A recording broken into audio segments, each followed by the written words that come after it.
hari baik. Ia harus menjaga lidahnya terhadap apa? Yang jahat dan bibirnya terhadap ucapan-ucapan yang menipu.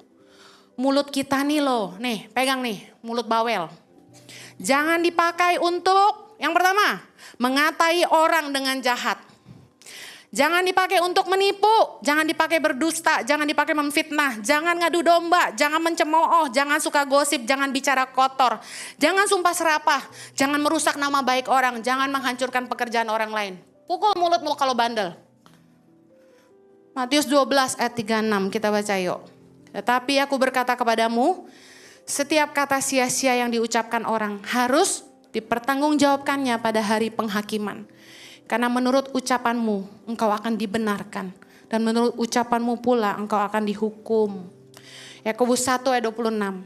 Jikalau ada seorang menganggap dirinya beribadah, tetapi tidak mengekang lidahnya, ia menipu dirinya sendiri, maka sia-sialah ibadahnya. Anda mau rajin ke gereja, mau rajin puasa, mau rajin baca firman. Saya kasih tahu, kalau Anda tidak bisa jaga lidah, ibadahmu sia-sia.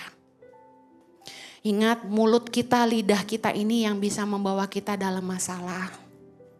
Jangan banyak ngomong, jangan suka jelekin orang. Amsal 11 ayat 12 bilang, siapa menghina sesamanya tidak berakal budi. Artinya gini, kalau lu suka menghina orang, lu gak punya otak. Tapi orang yang pandai berdiam diri. Ada ayat yang bilang gini, orang bodoh kalau diam aja dikira orang berhikmat. Amen. Jangan ngomong yang Anda gak ngerti. Jangan ngomong yang Anda gak tahu. Kalaupun tahu itu bukan urusanmu.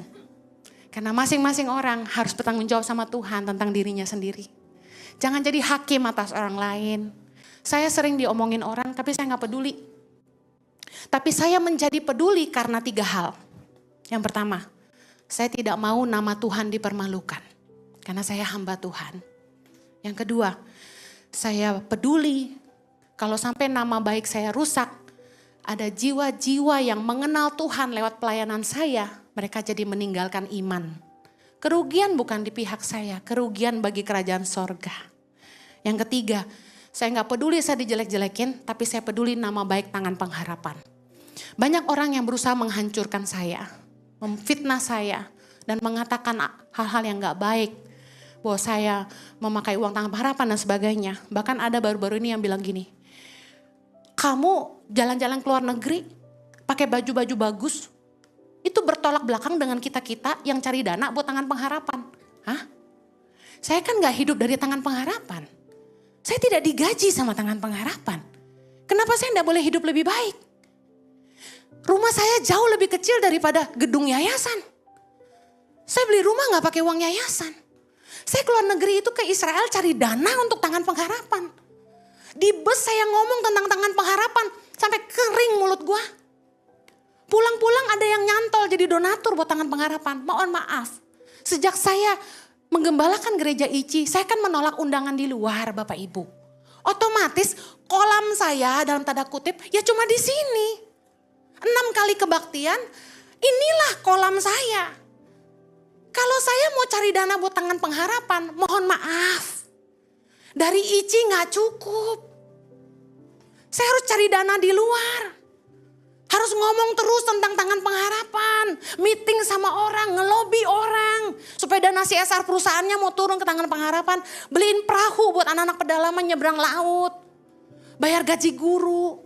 Anda capek kita promosi kaos tiap minggu, batik tiap minggu. Terus Anda harus beli kaos tiap minggu. Anda pasti juga gerah, bener gak? Saya juga paham. Makanya izinkanlah kami pergi sesekali untuk cari dana buat Tangan Pengharapan. Saya sedih jemaat saya ada yang ngomongin di luar ketemu sama kenalan kami dari gereja lain. Tuh jemaat lu ngomongin lu katanya pendeta gua, gembala gua jalan-jalan terus. Bukan jalan-jalan, kerja bos. Saya kan juga perlu nyekolahin anak saya. Dan saya gak ambil uang dari Tangan Pengharapan. Perhiasan yang saya pakai semua dikasih mama saya. Mama saya jualan perhiasan. Pakaian semua, jam tangan, tas, semua dikasih orang. Masa gak seneng sih punya gembala diberkati?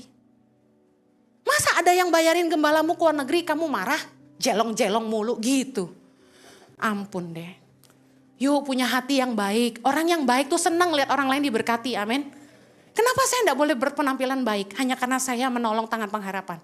Toh saya tidak curi uang donasi. Ada amin? Yuk jemaat dewasa yuk. Nama baik Tangan Pengharapan tidak boleh dipertaruhkan. Kenapa? Saya ingin ketika suatu hari Tuhan panggil saya,